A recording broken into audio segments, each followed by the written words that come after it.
Ok, ce sera donc votre sixième cours sur les 5 ministères.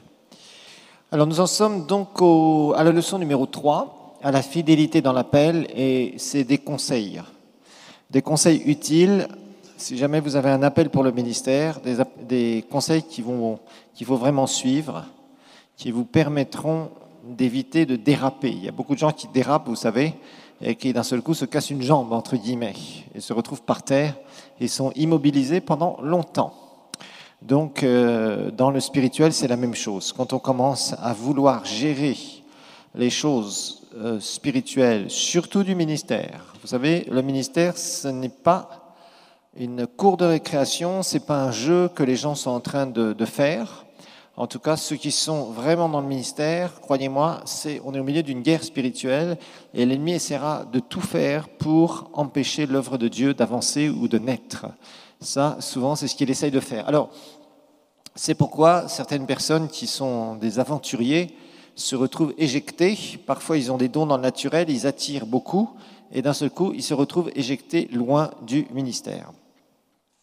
Alors, la préparation, d'abord, on a vu cette fidélité, ça c'est important. Et 1 Timothée 3 nous dit, cette parole est certaine, verset 1, si quelqu'un aspire à la charge d'évêque ou à la charge pastorale, il désire une belle activité. Une belle activité, mais aussi, il va falloir qu'il y ait un certain nombre de critères, un certain nombre de choses qu'il doit y avoir dans sa vie, qu'il doit préparer. C'est pour ça que ce temps de préparation est un temps qui est très, très, très important, je vous le rappelle. Si vous pensez avoir un appel vraiment pour servir le Seigneur dans les 5 ministères, préparez-vous. Des fois, c'est long, des fois, ça peut être pénible, des fois, ça peut être vraiment en se disant « Ah, j'aimerais tellement, moi, être dans le ministère, je me vois, ok, c'est très bien, tu te vois, mais pour l'instant, tu n'y es pas. Pour l'instant, c'est quelque chose que le Seigneur met dans ton cœur, tu sens que ça va se passer, si il met une onction sur toi, ok? Mais il faut quand même faire attention, parce que tu peux déraper et ne jamais entrer dans le ministère. J'ai vu des gens comme ça, j'ai vu des gens qui prêchaient très bien dans des groupes de prière, vraiment très bien. Ils allaient même dans des écoles faire des évangélisations. Ils allaient faire toutes sortes de choses. Ils étaient invités à droite, à gauche, même dans des églises. Mais ils ne sont jamais rentrés dans leur ministère. Pourquoi ? Parce qu'il y avait un manque de fidélité. Et Dieu a dit, lui, je ne peux pas l'utiliser. C'est dommage. J'ai vu des dons, des très beaux dons, des personnes vraiment qui avaient des très, très beaux dons, qui ont tout gâché. Tu ne construis pas le ministère sur un don. Tu vas construire le ministère d'abord sur la connaissance de la parole, ça c'est une chose. La parole, on la reçoit. On la reçoit quand on s'assoit dans un institut biblique, on reçoit la parole, on est enseigné dans la parole, et c'est ce que vous faites. Certains d'entre vous, vous serez pasteurs, d'autres vous serez évangélistes, d'autres peut-être même prophètes, je ne sais pas, peut-être apôtres pour certains d'entre vous, enseignants pour d'autres encore. Ça se révélera au fur et à mesure dans votre vie. Certains, vous sentez cet appel, d'autres vous dites non, moi j'ai pas de ministère à plein temps, mais j'ai un don, j'ai vraiment un don pour louer le Seigneur et amener la présence de Dieu. Dieu vous utilisera comme ça dans le ministère d'aide à ce moment-là. Mais c'est pareil, vous serez obligé de travailler sur la parole, sur l'onction, sur le caractère. Alors ça, c'est les 3 piliers importants dont on parlera souvent. Parole, onction, caractère. Si on néglige un de ces aspects, on est comme un tabouret. Vous savez, il y a des tabourets, là, avant il y avait ces tabourets-là, maintenant il y en a moins, mais où il y a 3 pieds. Vous avez 3 pieds comme ça. Si jamais il y a un pied qui est cassé, vous voulez mettre le tabouret droit, il va se casser la figure tout le temps. Voilà. Et c'est la même chose avec des gens qui négligent, soit des gens qui ne connaissent pas bien la parole. Il y a des personnes comme ça qui se lancent dans le ministère, ils n'ont pas de connaissance de la parole correcte. Des fois, moi je regarde des gens, des fois, dans les télés, dans différents endroits, et ils parlent de Dieu. Blablabla, blablabla, blablabla, Dieu ceci, oh Dieu, blablabla, blablabla, va faire blablabla, blablabla, blablabla. Aucun verset biblique, aucune suivi dans la prédication. Il commence avec Adam et Ève, il termine à l'Apocalypse. Vous voyez ce que je veux dire? Vous dites, au fait, il a parlé de quoi? Il a prêché. Amen, alléluia, amina, alléluia, amen, amen, amen, amen, amen. Il n'y a rien de consistant. Il n'y a pas quelque chose de suivi. Il n'y a pas de structure. Je suis désolé, quand on apporte la parole de Dieu, il y a une structure, il y a quelque chose. On est des êtres humains, on a besoin de suivre quelque chose de précis. On ne va pas démarrer avec l'histoire d'Adam et Ève, terminer à l'Apocalypse en passant par Daniel et par la mort et la résurrection de Jésus. Dans un sermon. C'est pas possible. Alors il y a des gens comme ça, ils parlent de Dieu, ils ne prennent pas la parole de Dieu comme support, comme soutien. Il y en a d'autres, ils n'ont pas d'onction. Ils ne savent pas développer l'onction, c'est quelque chose qui n'est pas sur eux. Alors il y en a d'autres, ils ont des gros trous, des grosses failles de caractère. Alors d'abord, première chose, on va voir les conseils. D'abord, consacrer sa vie. La consécration. La consécration. Alors comme je vous l'ai dit, ministère, il y a la consécration, ça c'est clair. C'est la consécration envers Dieu et envers l'œuvre. Ça coûte de servir le Seigneur. Ça coûte. Ça paye bien, mais ça coûte. Il y a un prix à payer. Il y a beaucoup de choses. Tu vas renoncer à des choses. Tu vas avoir des moments de souffrance, comme on l'a dit, à la fois morale, financière, etc. Faire des erreurs aussi. Un serviteur de Dieu n'aime pas faire des erreurs. Ah. Pourquoi? Parce que tout le monde le regarde. Et à ce moment-là, tout le monde va le critiquer. Nous sommes ceux qui sont exposés pour le moindre truc, le moindre mouvement. Si on a mis une cravate comme ça, au lieu de la mettre bien droite, le pasteur aujourd'hui, il était mal habillé. Hein. Des fois, les gens disent des trucs, on se dit, mais qu'est-ce que vous foutez à l'église? Non, franchement, il y a des gens, des fois, on se dit, mais c'est pas possible. Le moindre truc, le moindre geste, le moindre fait, vous serez scruté sous la loupe. Et plus vous avez de l'influence sur les gens, plus c'est le cas. C'est terrible, des fois. Hein. Des fois, on se dit, vous savez, des fois, dans le ministère, c'est un peu vivre dans une prison. Hein. Quelqu'un qui vous rencontre dans un magasin, bonjour, pasteur. Il achète quoi, le pasteur? Oui, genre, je vous assure, des fois, vous dites, waouh. Des fois, on vous raconte des trucs qui reviennent dans vos oreilles, vous dites, mais qu'est-ce que les gens, mais c'est fou. C'est fou, hein, mais bon, c'est comme ça. Voilà. Donc, il y a beaucoup de choses comme ça. Si vous avez eu le malheur de dire un mot de travers dans une prédication, il m'a visé. Oui, ce jour-là, le pasteur m'a visé, vous savez, mes frères et sœurs. Voilà, directement. Des fois, vous êtes comme ça, vous parlez simplement sous l'inspiration de Dieu. En tout cas, un pasteur qui s'amuse à régler les comptes à partir du pupitre, la chair, c'est très mauvais. Ça, c'est très, très... Il y en a qui le font, malheureusement. Mais ça, c'est un truc qu'on verra qu'il ne faut jamais faire. Tu n'utilises pas ta position et ton micro pour aller régler des comptes publiquement. Si tu as des comptes à régler, tu les règles avec les gens directement. Les gens ne sont pas là pour entendre des règlements de compte au travers de la prédication. Ça, c'est très, très mauvais. Enfin, ça, c'est aussi un autre sujet. OK. Alors, en fait, comme je vous disais, on implique sa famille, bien sûr. On en a largement, parlé. Et là aussi, quand on rentre dans le ministère, si on est marié, la femme doit être d'accord. Elle doit être d'accord. Elle doit savoir le prix que la famille va payer. Ce n'est pas simplement l'homme, le mari qui dit « Moi, j'ai un appel pour le ministère, toi, de toute façon, tu dois me suivre. » Oui, mais elle va payer le prix aussi. Et si elle n'est pas convaincue par le Seigneur, si elle n'est pas vraiment, ça peut poser des problèmes des fois. Bon, elle doit être d'accord. Elle doit savoir et dire « Ok, c'est bon. » Parfois, il y a des moments un peu de séparation pour un temps et c'est pas facile, etc., etc. C'est sûr que vivre du ministère, la Bible nous dit de vivre du ministère. Et parfois, il y a des gens qui rentrent dans le ministère qui ont encore un travail à côté. Et c'est pas facile. Des fois, tu manages ton boulot, après, tu vas servir le Seigneur, parce que pour l'instant, l'Église ne peut pas encore te soutenir. La Bible nous dit que celui qui travaille pour le Seigneur, normalement, est soutenu par l'œuvre du Seigneur. Vous voyez? Je le dis, je paraphrase, vous comprenez, bien évidemment. Et des fois, c'est pas toujours facile, parce que des fois, l'œuvre de Dieu n'est pas encore assez prospère, et ça peut demander du temps. Des fois, même... beaucoup de temps. Et quand tu as un bon boulot, il y a un moment des fois où l'Église commence à grossir, tu dois laisser ton boulot, et c'est une étape de foi, parce que tu vas dépendre du ministère. Et si jamais un jour l'Église commence à mal aller pour X ou Y raison, tu vas vivre difficilement. Et c'est toujours... Et ça, vous savez, on ne paye pas les factures par la foi. Hein, vous avez remarqué que ça ne marche pas. Hein. On paye les factures avec de l'argent, me semble-t-il. Hein, tu ne peux pas dire au propriétaire « Cher propriétaire, je te paye par la foi le loyer. » Il va te dire « Moi, je t'emmène en prison par la foi. » Et c'est clair. Vous voyez, on n'est pas... Les factures ne se payent pas par la foi. Hein. Elles se payent avec de l'argent. Bien sûr, tu as besoin de foi, des fois, pour avoir des finances. C'est pareil pour les loyers de l'Église, c'est pareil pour toutes les charges de l'Église. Hein. C'est très facile, surtout ici, par exemple, hein, quand il y a quelqu'un qui a des problèmes, on lui donne une convocation à la police directement. Hein, c'est facile. Il y a des serviteurs de Dieu qui se retrouvent à la police comme ça, parce qu'il y a des difficultés pour payer certaines factures. Alors, c'est pour ça que c'est important de savoir. Quand on a une onction, le ministère, c'est surnaturel. Donc forcément, Dieu va faire des choses extraordinaires. Dieu va nous bénir d'une façon miraculeuse, c'est clair, mais ça ne se fera pas forcément tout de suite facilement. Moi, je le dis souvent aux pasteurs, je leur dis, vous en avez pour 10 ans. 10 ans à bosser dur. Après, si vous avez bien bossé pendant 10 ans, vous allez commencer à vous en sortir. Voilà, en général, c'est ça. Mais travailler dur 10 ans, c'est pas facile. C'est pas facile. Avoir des challenges pendant 10 ans, au moins 10 ans, en tout cas. Mais si un pasteur travaille bien, au bout de 10 ans, il doit vraiment commencer à bien s'en sortir. Franchement.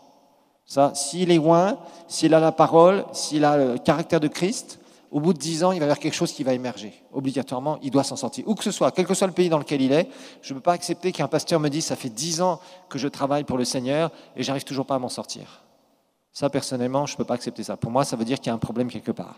Soit il n'a pas l'onction, soit il a un problème dans son caractère, soit c'est quelqu'un qui ne sait pas gérer les finances. Parce que là aussi, il y a des pasteurs qui aiment voyager. Alors, au lieu de mettre des sous de côté pour l'Église, ils aiment bien partir dans le monde entier, voyager, parce que, vous savez, quand on est pasteur et qu'on voyage dans le monde entier, ça fait de nous un grand pasteur. Vous voyez ce que je veux dire? Non, il y a des priorités. On verra dans les finances, il y a plein de priorités. Il faut savoir manager ça très correctement. Les voyages, ce n'est pas la priorité. Ce n'est pas parce que tu es invité à droite à gauche que tu dois y aller tout le temps. Tu dois travailler dur là où le Seigneur te place. Donc ça va être de la consécration. De la consécration. Consécration, consécration, consécration, consécration. Alors, deuxième chose, deuxième conseil, c'est se soumettre aux étapes de la volonté de Dieu.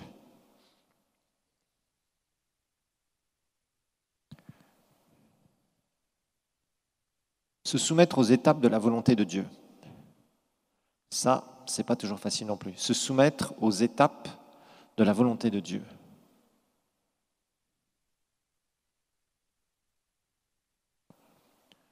Donc, la première chose, c'est se consacrer pleinement. Ça, c'est clair. Il y a un prix à payer, un grand prix à payer. Ensuite, deuxième chose, apprendre à se soumettre aux étapes de la volonté de Dieu. Dans toute vision, il y a des étapes. En leadership, vous le verrez, on apprendra ça dans les 21 lois du leadership. Il y a la loi de la navigation, ce qu'on appelle. Ça veut dire que dans toute vision, on passe par des étapes. Ce n'est pas parce que le Seigneur t'a donné une grande vision que demain ça va se réaliser. Non. Et c'est pas, tu ne vas pas passer du niveau 0,01 au niveau 10 000 comme ça, parce que d'un seul coup, Dieu va te prendre et vous allez là-haut. Ce n'est pas comme ça du tout que ça fonctionne. Et c'est malheureusement souvent ce qu'on pense. Non, il y a des étapes. Dans toute vision, dans tout projet, il y a des étapes. Des étapes, et souvent, beaucoup de serviteurs de Dieu ne comprennent pas ces étapes. Et ce n'est pas toujours facile, parce que des fois, tu es dans une étape où tu as l'impression que ça dure, tu ne vois pas les choses trop avancées. Donc tu es là, tu te poses des questions, tu essayes de forcer les portes pour aller à l'autre étape. Et ça ne marche pas. Donc il faut vraiment découvrir cette étape, c'est étape après étape, après étape, après étape. Et ça, c'est la fidélité dans ce que tu fais. La fidélité, c'est régulièrement de travailler dans une discipline. Donc être dans une discipline.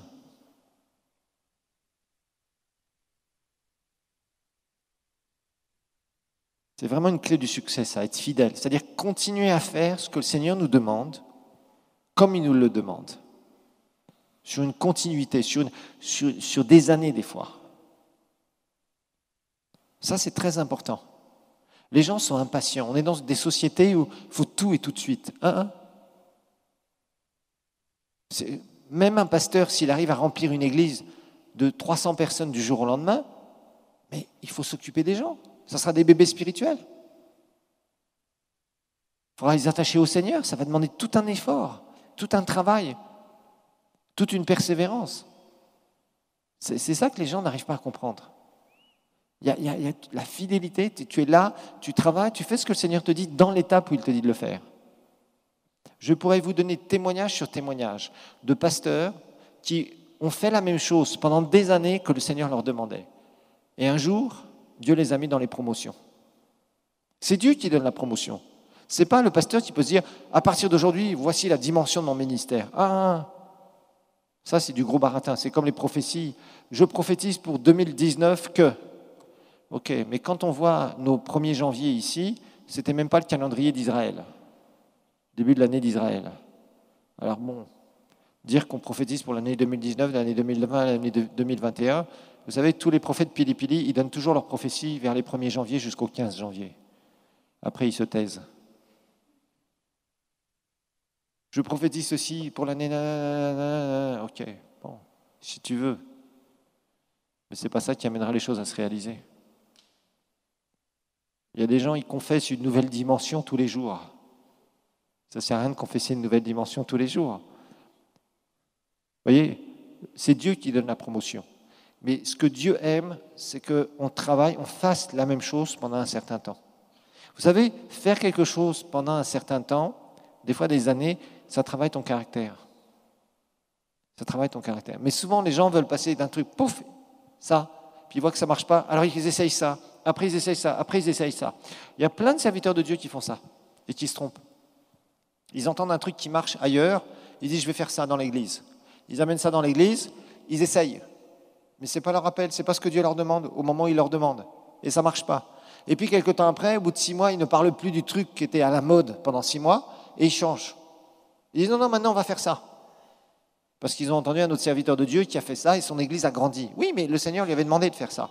Toi, il ne te demande peut-être pas la même chose. Vous voyez, c'est vraiment... Et des fois, c'est terrible. Hein. Réussir dans le ministère, ça ne vient pas du jour au lendemain. Ça prend du temps. Ça prend du temps, ça prend du temps, ça prend du temps. Et il y a beaucoup de grands ministères qui, pendant des années, plafonnaient, n'étaient pas du tout à des grandes hauteurs. Ils étaient là, mais ils faisaient ce que le Seigneur leur avait demandé pendant des années et des années. Et d'un seul coup, Dieu leur a donné une promotion. Quand Dieu donne une promotion, c'est bon. Il rehausse terriblement l'onction sur nous ou nous donne une autre facette de notre ministère ou un autre ministère complémentaire. Et là, on va beaucoup plus loin. Mais sinon, on ne peut pas le faire de nous-mêmes. On ne peut pas forcer les étapes. C'est Dieu qui dit, maintenant, cette étape-là, tu l'as franchie. Pour moi, c'est clair. Tu peux passer à une autre étape. Et trop de gens tombent dans le ministère à cause de ça. Troisième chose, intégrité. L'intégrité.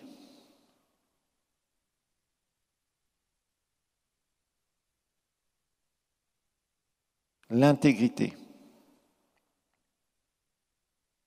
L'intégrité, ça fait partie du caractère. L'intégrité, c'est ne pas avoir besoin d'un policier pour nous surveiller. Vous comprenez ce que ça veut dire? Ça veut dire que tu es là et tu deviens quelqu'un de responsable. Responsable pour ta sainteté, responsable par rapport au péché, responsable par rapport à ce que tu vas faire. Il y a beaucoup de gens qui sont irresponsables. Ils ont toujours besoin d'un policier. Si le policier est là, ils se tiennent bien. Quand le policier part, c'est fini. C'est comme des gens dans leur boulot. Le patron arrive, il faut travailler. Le patron est sorti, reposons-nous. Ça veut dire que si le patron est là, on travaille. Si le patron est sorti, on ne travaille plus. Vous voyez, ça c'est être irresponsable. Vous savez, dans le ministère, c'est un peu comme gérer, entre guillemets, je prends un exemple là, mais simplement pour vous montrer quelque chose, c'est un peu comme gérer une société. Il y a beaucoup de gens, quand on commence à... Vous savez, il y a beaucoup maintenant de séminaires sur le business, démarrer des business, devenir son propre patron, tout ça. Ok, l'entrepreneuriat, c'est très bien. Mais très souvent, les gens sortent de ces séminaires en se disant, voilà, bon, demain, je vais louer un bureau, je vais m'acheter un joli meuble bureau, une belle chaise, on va mettre un ordinateur, je mets un costard, j'arrive tous les matins à 7h30 et je suis devenu un businessman. C'est pas tout à fait ça. Tu deviens un businessman quand tu as signé des contrats. Tant que tu n'as pas signé de contrat, tu peux avoir un joli bureau, tu peux venir tous les matins à 7h30 au bureau, en faisant, et même avoir une secrétaire, même avoir tout le personnel, il faudra le payer un jour. Et pour ça, il faut que tu rentres de l'argent. Vous voyez, et souvent les gens ont une image qui est fausse. L'intégrité, c'est vraiment travailler son caractère. C'est de se retrouver en face de nous-mêmes et dire, Seigneur, tu m'as dit de faire ça, je vais le faire du mieux que je peux. Seigneur, je veux le faire et je veux te plaire. Je veux éviter le péché. Si j'ai des occasions de faire n'importe quoi, d'utiliser les dons. L'intégrité, c'est utiliser aussi les dons de Dieu comme il veut qu'on les utilise. Il y a tellement tellement de gens qui utilisent leurs dons, les dons que le Seigneur leur fait, pour se glorifier. Mais c'est fou. On le voit par exemple dans les chanteurs. Oh là là, des fois c'est la catastrophe. Ils disent qu'ils servent le Seigneur, et il y a beaucoup de gens qui font des clips, et on ne voit que eux. Moi, moi, moi et moi. Et ils disent, on glorifie le Seigneur. Non, tu ne glorifies pas le Seigneur, tu te glorifies. Beaucoup de chanteurs sont comme ça aujourd'hui. C'est triste. Tu n'es pas là pour chanter, tu es là pour amener le peuple de Dieu dans la présence de Dieu. Si tu es dans le groupe de louange ou tu diriges la louange. Un musicien, c'est pareil, il peut être loin, ou ça peut être un... Par exemple, vous pouvez avoir des gens qui jouent de la batterie, du drum. Vous pouvez avoir quelqu'un qui est loin, qui est vraiment là et qui apporte quelque chose, ou vous pouvez avoir quelqu'un qui tape sur des casseroles. Vous êtes là, et qui perturbe toute la louange et l'adoration. Il y en a plein des gens comme ça. Même chose pour des pianistes, ou des guitaristes, ou quoi que ce soit, ou des gens qui veulent se montrer. Si tu as un don, tu restes dans l'humilité, tu coules simplement dans l'onction, c'est tout. C'est ça qu'il faut faire, c'est ça l'intégrité. Un prédicateur, c'est la même chose. Si c'est quelqu'un qui est doué, qui attire des foules, c'est pas pour sa gloire, c'est pas pour être ce qu'on appelle adulé. Moi, je suis choqué de voir aujourd'hui des gens qui ont certainement des dons prophétiques, et les gens les suivent. Ils font des réunions, les gens sont là pendant des heures, et ils regardent le gars avec son micro se balader partout, et pendant des heures, qu'est-ce qu'il va dire? Quelle est la parole? Et pour moi, Seigneur, il n'y a pas une parole. Il regarde qui? Il regarde le Seigneur ou il regarde l'homme? Je vous assure, ça devient une catastrophe. Une catastrophe. Et c'est pour la chute à la fois de ces serviteurs de Dieu-là qui vont dévier, c'est obligatoire. Pourquoi? Parce que quand on attire vers l'homme, mais c'est une catastrophe.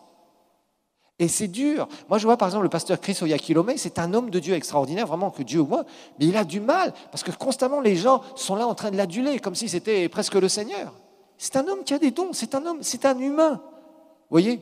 Et par exemple, ces ministères-là, Bénin, c'est pareil. Ces gens qui ont des ministères de guérison comme ça, tout le temps, ils sont obligés de leur dire « ce n'est pas moi, c'est le Seigneur ». Vous voyez? Parce que les gens ont tendance à avoir les yeux sur eux.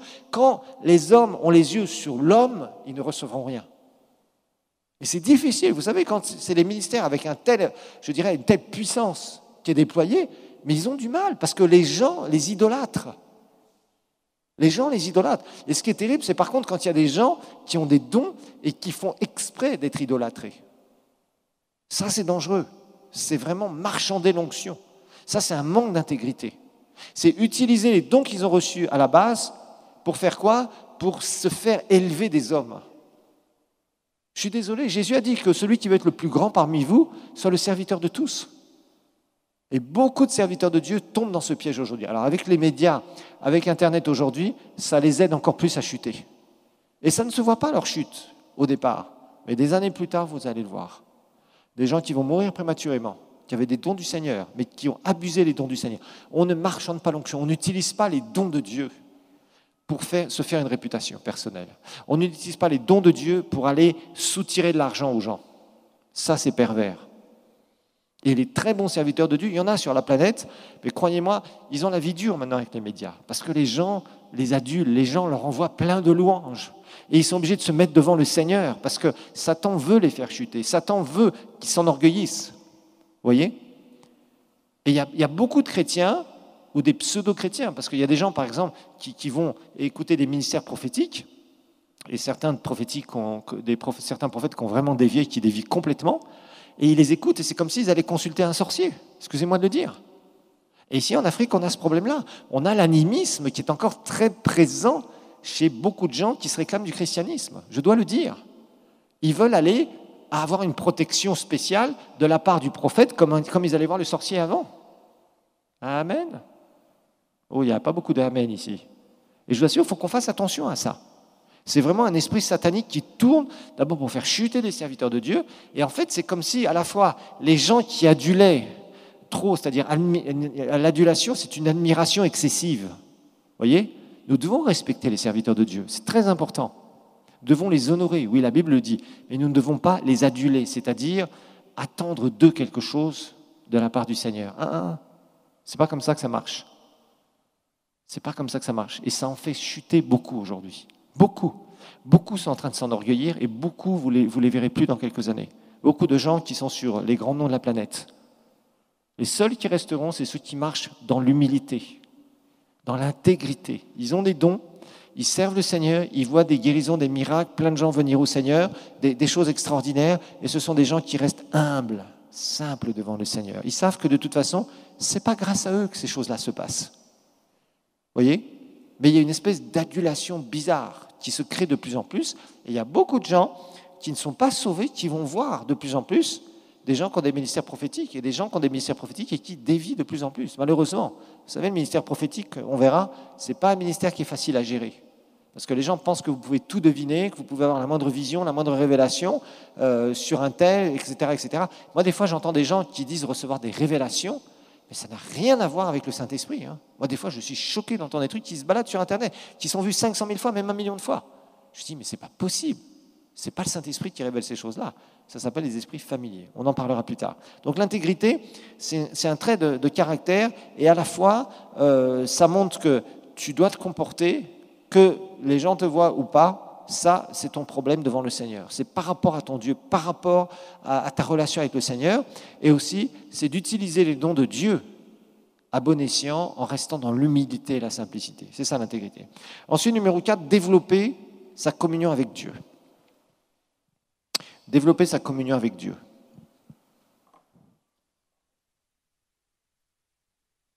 Développer sa communion avec Dieu.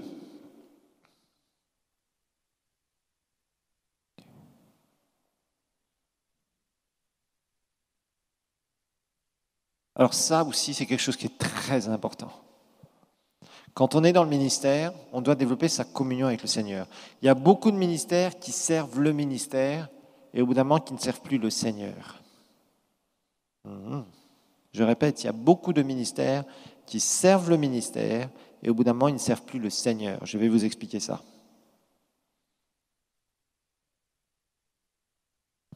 Et ça, c'est très dangereux. Il y a des gens comme ça. Au début, vraiment, c'était pour le Seigneur qu'ils servaient le Seigneur. Et après, ils servent le ministère. C'est-à-dire, ils cherchent les bénéfices du ministère. Ils cherchent les foules, ils cherchent l'argent, ils cherchent les honneurs. Et ça, c'est pervers. Et leur relation avec Dieu... Moi, je vois beaucoup de pasteurs, vous savez, beaucoup de pasteurs, qui ne sont pas des adorateurs. Beaucoup. Et je suis très étonné. J'étais dans un bon nombre d'églises, exerçais le ministère, et souvent, on arrivait, toute la louange était finie, il n'y a pas de désir de louer pour le serviteur de Dieu. Pour lui, il n'est pas là pour louer et adorer. Il est là simplement pour partager la parole, faire les annonces. On est d'abord des chrétiens. On est d'abord des fils de Dieu quand nous servons le Seigneur. Notre relation avec Dieu, c'est ce qu'il y a de plus important. Ce n'est pas le ministère. Le ministère, c'est notre vie quand on sert le Seigneur, mais on ne doit pas servir le ministère. On sert le Seigneur au travers du ministère.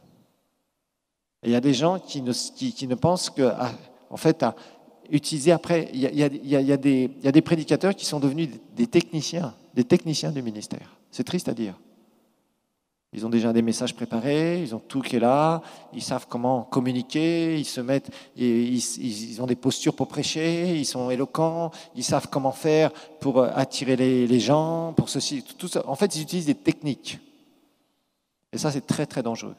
Il y a vraiment des ministères qui sont devenus comme ça, et c'est extrêmement dangereux. Ils n'ont pas le cœur pour le Seigneur. Plus, en tout cas, ils ne l'ont plus.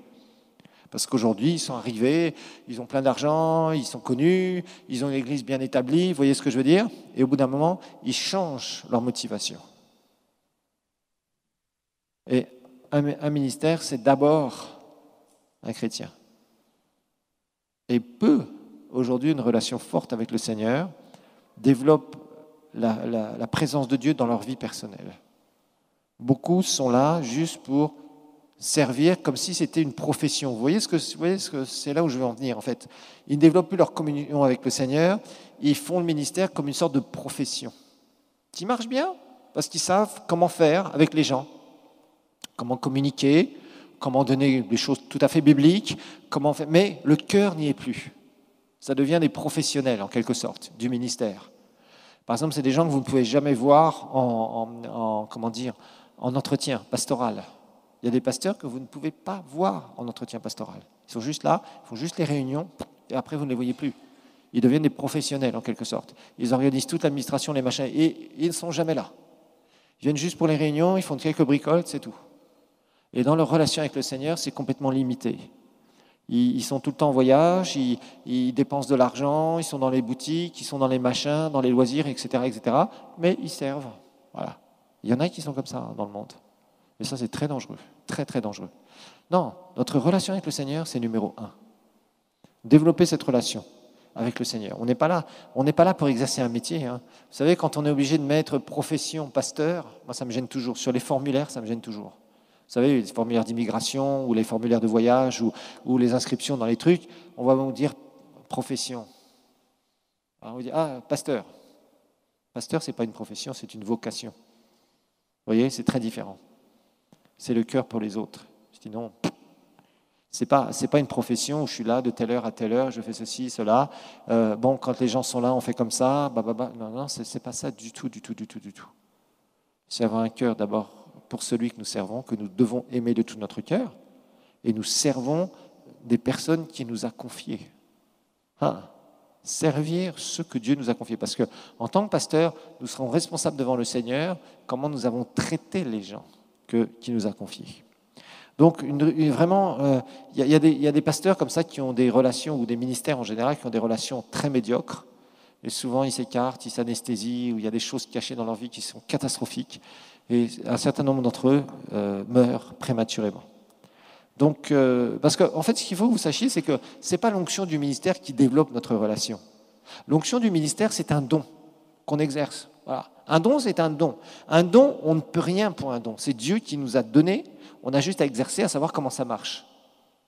Par contre, cette onction qui nous permet de voir des choses surnaturelles, ce n'est pas ça qui développe notre relation avec Dieu. Notre relation avec Dieu, c'est les moments que nous passons avec lui, cœur à cœur.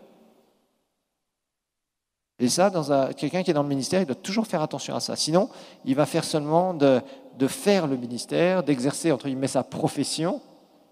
Et quand il est seul à seul, il n'est jamais avec le Seigneur, il ne se nourrit pas lui-même, etc., etc. Vous voyez, ça peut être très dangereux. Alors, numéro 5, ne pas chercher à être quelqu'un d'autre, mais chercher à être soi-même.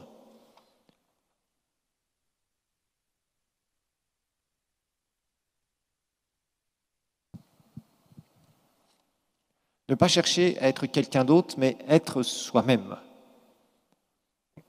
Ça aussi, c'est important.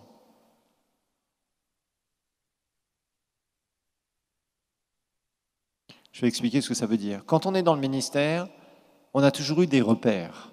Par exemple, on se dit « Ah, j'aimerais bien être comme telle personne, tel pasteur, tel évangéliste, tel ministère de guérison, tel prophète, etc., tel enseignant. » Tu as des modèles, mais Dieu t'utilisera tel que tu es toi-même. Ça, c'est très important. Dieu nous utilise d'une certaine façon. Vous voyez, moi, par exemple, je suis quelqu'un qui crie très rarement quand je prêche. C'est vraiment très, très, très rare. Mais il y a des gens, ils sont obligés de crier quand ils prêchent. Ça dépend de chacun. Bon, il y a des personnes qui sentent plus, en fait, qui essayent d'imiter constamment les autres, par exemple. Ça, c'est très mauvais. On n'imite pas. Il n'y a pas d'onction dans l'imitation. Imiter quelqu'un n'apportera aucune onction.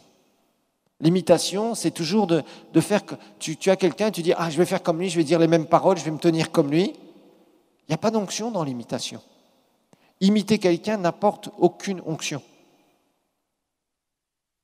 C'est comme, vous savez, parfois, il y a des chanteurs qui... Bon, il y a des fois vraiment des gens qui sont super loin, qui composent des chants d'adoration absolument extraordinaires. Et il y en a d'autres, ils veulent faire exactement la même façon. Il n'y a pas d'onction. Vous avez remarqué ça ou pas? Des fois, vous voyez des chants qui sont interprétés par certaines personnes et des fois des chants qui sont interprétés par d'autres personnes, le même chant. Il y en a un, vous êtes là, ça vous amène dans la présence de Dieu, vous êtes en train d'adorer le Seigneur, ça vous amène auprès du trône. Et l'autre qui va reprendre le chant, il n'a aucune onction, mais il essaye d'imiter alors exactement le même type de musique, le même type de truc, etc., mais il n'est pas dans l'onction. Et quand vous l'écoutez, tout de suite, vous dites, moi je suis très sensible à ça, par exemple. Les premières notes de musique d'un chant d'adoration, tout de suite, je repère s'il y a de l'onction ou pas, tout de suite. C'est vraiment direct. Et des fois, il y a même des chants qui sont chantés dans d'autres langues que je ne connais pas. Tout de suite, je peux voir si quelque chose est loin ou pas, directement. Non pas sur les images, je peux regarder des très belles images et voir et tout de suite savoir s'il y a de l'onction ou pas, savoir si ces gens sont inspirés ou pas, directement. Ça, c'est quelque chose que je ressens tout de suite avec la musique. Je suis extrêmement sensible à la musique. Savoir si une musique est ointe ou si elle n'est pas ointe, directement dans mon esprit, je le sais. Ça, c'est direct. C'est très fort chez moi. Mais franchement, des fois, on voit des choses comme ça. C'est pareil pour des personnes qui veulent imiter des prédicateurs. Il y a des prédicateurs qui cherchent à imiter d'autres prédicateurs. Ils sont sur Internet, le samedi soir, ils disent « Qu'est-ce que je vais prêcher demain ?» Allez, on va taper T.D. Jakes. Ils tapent T.D. Jakes, paf. Ah, ok. Ils prennent des notes. Chris Oyakilome. Ok, Benny, il a prêché quoi? Un tel a prêché quoi? Tel pasteur a prêché quoi? Joel Austin a prêché, etc. Vous voyez, Joyce Meyer. Ils prennent des notes et ils essaient de faire exactement la même chose. C'est pas ça. Dans l'imitation, il n'y a pas d'onction. Dieu te demande d'être toi-même. Il te donnera des dons. Bien sûr, tu peux t'inspirer. Comprenez bien la différence entre l'inspiration et l'imitation. Ce n'est pas la même chose. S'inspirer est bon, très bon. Il y a des choses qui parfois nous touchent, nous parlent au travers d'autres serviteurs de Dieu en tant que serviteurs de Dieu. Et ça, c'est très bon. Ça s'appelle une inspiration. Et parfois, tu l'amènes dans l'église ou ça te parle dans ta propre vie. Ça, c'est bon. Ça s'appelle l'inspiration. Très, très bon. Tu t'inspires de la personne. Tu t'inspires de certaines choses qui t'ont touché à ce moment-là, dans le ministère. Par exemple, tu lis des livres sur le ministère et tu dis là, je sens que le Seigneur me reprend par rapport à ça. Et tu lis ça, tu dis oh, et là, tu changes quelque chose dans l'église et vraiment ça marche. Là, c'est une inspiration. Maintenant, l'imitation, c'est mauvais. C'est mauvais. Ah, comme le jeudi soir, vraiment, ils font des puissantes réunions dans tel endroit du monde. Moi aussi, maintenant, on va mettre la réunion de prière le jeudi soir. C'est pas le jeudi qui amène l'onction. Ou c'est comme des gens qui disent, moi j'ai prié toute la nuit, ok? Et tu as dormi toute la matinée? C'est quoi? Dieu entend mieux entre minuit et minuit 30? Dieu entend toutes les prières entre minuit et minuit 30? C'est marqué dans la Bible ou pas? Non. Vous voyez, il y a des gens, il leur faut des trucs un peu mystiques, un peu bizarres, vous voyez. Entre minuit et minuit 30, quand il y a là, le calme, alors le Seigneur ouvre les cieux pour moi. Non, Dieu n'ouvre pas les cieux entre minuit et minuit 30. La porte est ouverte tout le temps. Vous voyez, il y a toujours des histoires comme ça, là.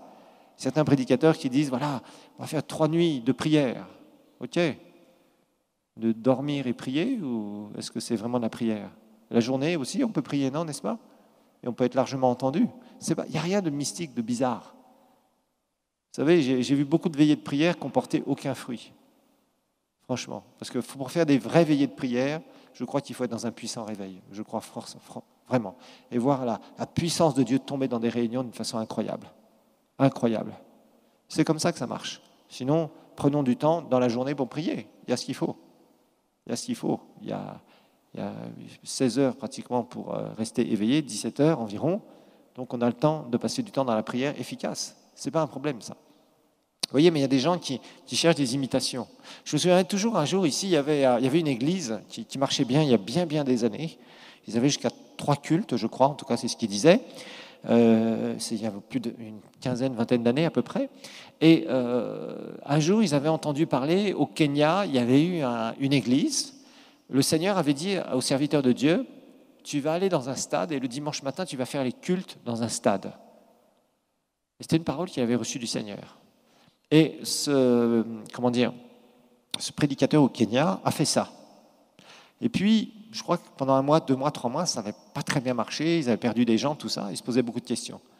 Et d'un seul coup, Dieu les a visités d'une façon incroyable. Et l'Église a, comme ça, ils ont plein de nouveaux convertis, c'était incroyable, un succès incroyable. Évidemment, après, il a enseigné sur ça, il a dit voilà, il a donné le témoignage, etc. Et il y avait un pasteur ici qui avait dit on a été au Kenya, on a entendu les enseignements du pasteur un tel, on va faire la même chose. Ils ont fait la même chose. Ça a été la catastrophe pour l'Église. Cette église qui avait peut-être, 1500 personnes à l'époque, elle est aujourd'hui, je ne sais pas s'ils ont 150 personnes. C'est terrible. Vous voyez? Donc il faut faire attention. Imitation n'amène pas d'onction. L'inspiration va amener de l'onction, bien évidemment. Donc il faut faire vraiment attention. Vous voyez, il y a des fois des pasteurs qui veulent faire des trucs parce que les autres le font, ou alors ils prêchent exactement comme leur prédicateur préféré, vous voyez, les mêmes mouvements, les mêmes trucs, les mêmes paroles, etc. Ce n'est pas ça qui amène l'onction. Ce qui amène l'onction, c'est l'inspiration. C'est-à-dire donner la bonne réponse au bon moment, répondre aux besoins humains, divinement aux besoins humains. C'est ça l'inspiration. Ça répond de façon divine aux besoins humains. C'est ça la vraie inspiration. Tu es là, il y a des besoins humains, et tu amènes une réponse divine. Et les gens font ah, waouh, cette parole que le pasteur a dite ce jour-là, ça m'a touché, ça m'a transformé. Depuis ce jour-là, il s'est passé ça dans ma vie. Ça, c'est l'inspiration. Et peut-être que le pasteur avait entendu un autre prédicateur donner ce genre de message, mais ce jour-là, il sentait vraiment que c'était une parole qu'il fallait qu'il donne. Vous voyez, c'est différent. Ça, c'est l'inspiration. Mais jouer à imiter les autres, ça ne marche pas. Ça ne marche pas. Et ça, c'est une tentation de beaucoup de pasteurs. Certains se disent, qu'est-ce qu'il faut faire pour que ça marche mieux? Et ils pensent qu'ils vont prendre un petit truc et d'un seul coup, tout va marcher. Ce n'est pas comme ça que ça marche. Donc, il faut vraiment, Dieu nous utilise tel que nous sommes. OK, numéro 6. Dieu ne met pas un nouveau converti dans le ministère. Ça aussi, c'est un piège classique. Dieu ne met pas un nouveau converti dans le ministère.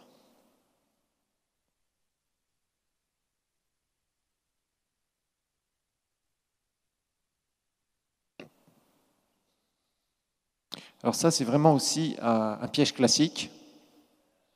Par exemple, il y a des gens qui sont très populaires dans le monde qui se donnent au Seigneur. Par exemple, vous pouvez avoir un grand chanteur qui est là, qui est très connu, quelqu'un, peut-être un homme d'affaires très connu, peut-être quelqu'un qui est influent politiquement, d'un seul coup, il se donne au Seigneur, il est complètement bouleversé. Et puis, le pasteur qui l'accueille dans l'église, ou au travers duquel peut-être il s'est donné au Seigneur, la personne est quelqu'un qui attire beaucoup de monde dans le naturel. Et se dit, au bout de quelques mois, lui, il a un témoignage très fort, la personne rend témoignage, la personne se fait baptiser, tout le monde dit waouh, tout le monde en parle, etc., etc. Et on dit, lui, vraiment, il faudrait qu'il soit dans le ministère rapidement. C'est une très grave erreur. Et parfois, on voit ça. On voit certains pasteurs qui poussent quelqu'un à entrer dans le ministère parce qu'il est populaire dans le monde. Si on fait ça, vous êtes quasiment sûr d'une chose. Cette personne va chuter. Vous allez, entre guillemets, la tuer spirituellement. C'est très dangereux. La personne a besoin de travailler son caractère. Par exemple, vous avez des fois dans certains pays des revendeurs de drogue, des drug dealers, des très connus, qui se donnent à Christ. Ils font des conversions radicales, ils abandonnent tout, c'est prouvé, je veux dire, super témoignages, etc., etc. Ils donnent des témoignages, tout le monde vient écouter leurs témoignages, tout ça. Et puis petit à petit, on se dit, mais lui, ça serait bien qu'il puisse être à la tête d'une église. Et très souvent, ces personnes-là vont avoir des problèmes. Très souvent. Si c'est des chanteurs très connus qui se donnent à Christ, il va falloir qu'ils convertissent sa musique et qu'ils convertissent ses chants. Et surtout, convertir son caractère. Quand on est populaire, en général, c'est quoi dans le monde? C'est qu'on attire. On attire pourquoi? On attire par la chair. On attire par la chair. Et l'onction attire par l'esprit. Ce n'est pas du tout la même chose. Et il y a des gens comme ça crée vraiment du désordre. Et ça les fout en l'air, ça les tue, ça les amène à avoir des tentations gigantesques et le diable les attend et les démolisse après. Je crois que c'était un chanteur qui s'appelait R. Kelly. C'était R. Kelly, je crois, c'est ça. Qui était très connu. Il avait un don, il était chez T.D. Jakes. C'était un homme, il avait un don musical absolument extraordinaire, cet homme. Franchement, il a fait certains chants qui étaient époustouflants, ultra loin. Mais après, il a chuté, cet homme. Mais terriblement. Aujourd'hui, je crois qu'il est encore dans le monde. Je ne pense pas qu'il soit revenu au Seigneur, d'après ce que j'ai entendu.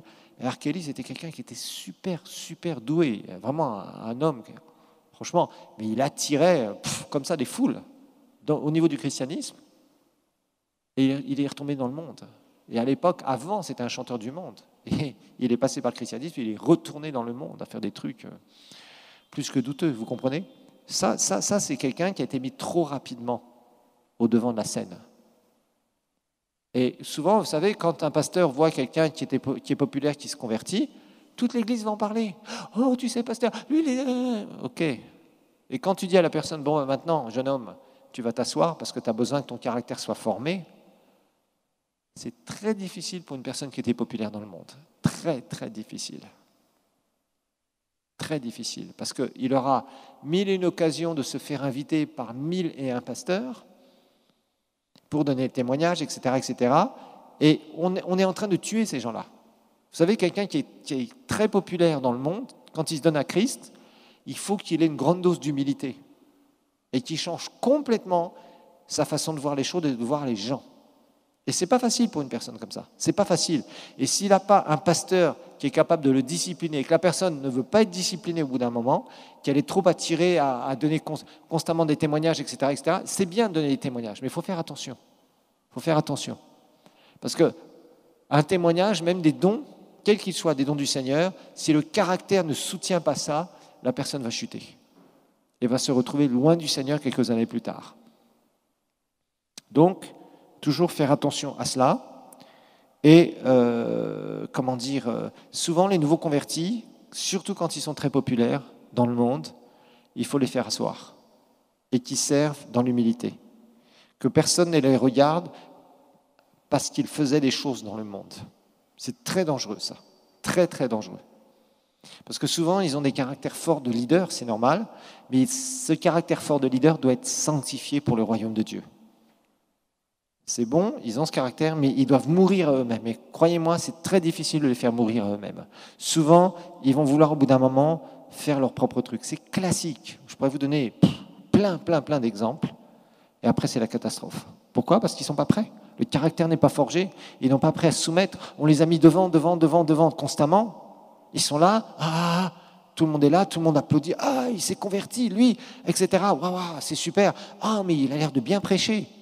Et pourquoi est-ce qu'ils ne seraient pas ? Ils sont mis devant et c'est le début de leur chute.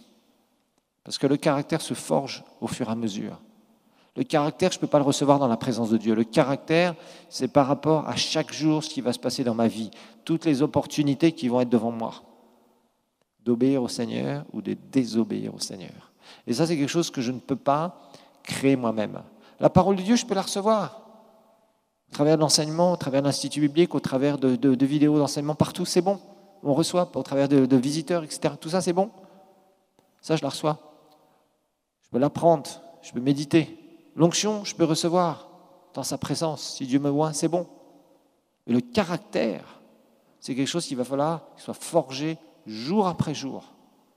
Devant tout ce qui va se passer, les choix que je vais faire, les orientations que je vais prendre, l'attitude que je vais avoir, tout ça, c'est quelque chose qui n'est pas facile. Et surtout quand on sert le Seigneur. Parce que le diable met beaucoup de pression sur ceux qui servent le Seigneur. Quel qu'il soit dans les 5 ministères, qu'ils soient dans le ministère d'aide. C'est la même chose. Les pressions sont là. Et vous savez, quand vous avez un ballon, par exemple un ballon de foot, si vous mettez des pressions dessus, là où ça va craquer, c'est là où il y avait la faiblesse. Il suffit qu'il y ait un tout petit défaut de fabrication. C'est comme les pare-brises. Vous savez, les pare-brises de voiture, c'est étonnant, mais ou une vitre. Vous prenez une grande vitre. Des fois, vous pouvez taper fortement à certains endroits de la vitre. Mais il y a un point, ce qu'on appelle un point de rupture, là où ça a été, le verre a été coulé pour faire la vitre. C'est un point qui est faible. Il suffit que vous tapiez 10 fois, des fois 20 fois ou 30 fois moins fort. Juste sur ce petit point de rupture, elle va péter comme ça. Pam ! Vous dites, mais attendez, je frappais à côté beaucoup plus fort. Oui, parce que tu as touché le point de faiblesse. Et ça, c'est le caractère. Le caractère, c'est sur les points de faiblesse. OK. Ensuite, 7e point, et on clôture notre cours. Alors, le 7e point, c'est exercer un ministère dans lequel nous ne sommes pas appelés, ou pour lequel nous ne sommes pas appelés. Exercer un ministère pour lequel nous ne sommes pas appelés.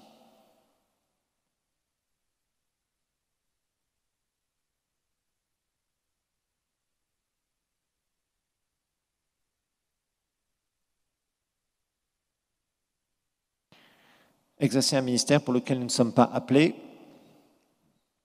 c'est vraiment quelque chose qui n'amènera jamais une bénédiction. On en a comme déjà parlé.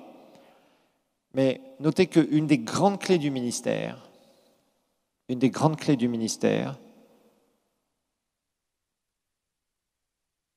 c'est être au bon moment,